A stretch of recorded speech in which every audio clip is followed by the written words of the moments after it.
report it about our own Kenyan girl who is being mistreated in Saudi Arabia. This girl went outside Kenya looking for green pastures, but unfortunately landed up in Saudi Arabia or somewhere in the Gulf, where she's now breastfeeding dogs. She left her children and her husband in Kenya after 2 months of giving birth, and then when they realized that she can breastfeed, the employer, instead of giving her a proper job, he gave this girl a job of breastfeeding his puppies in that particular area. This is what I've been saying, that this is indirect slavery.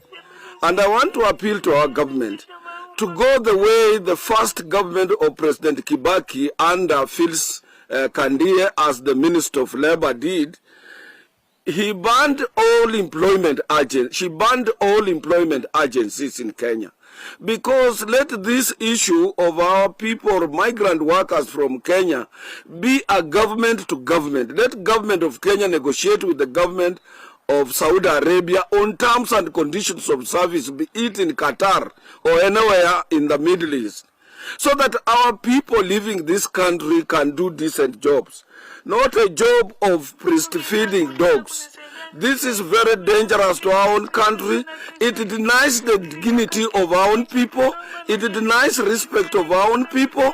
It denies us our own citizenship as Kenyans who are from a free and independent country, a country that practices democracy, a country that can attract both direct and indirect investment and create employment for our own people.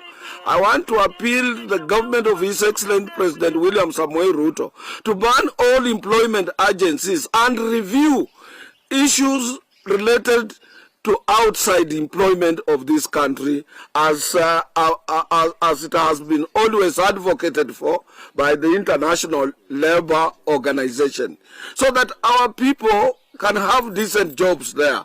And we better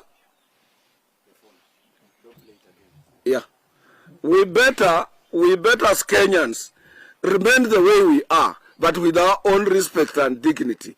So I'm appealing to our government again that let us ban all these employment agencies.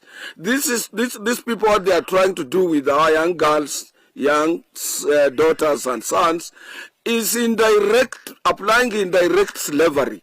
And when somebody goes outside there, she or he is a completely 100% slave. How can one's daughter be turned into a person, to an animal who is breastfeeding animals, dogs? It really lowers the dignity, it lowers our standards as Kenyans. And I want to take this opportunity equally to appeal to our young people. Let us remain here as poor as we are. We have a new government, a government that is now struggling to refurbish our economy. The economy will grow under this government after appointment of ministers having been vetted and occupied their offices, and we will be able to access jobs in this country at whatever level that the jobs will be available in this country. You better earn 10,000 shillings and remain in this country. The jobs outside there, they are demeaning.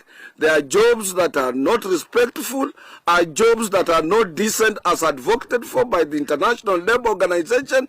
They are jobs that we cannot accept as Kenyans, people who are free and independent in our own country. So I'm appealing to young men and women in this country, also before they leave Kenya, to make sure what type of jobs are they going to have. But at the same time, our Ministry of Labor should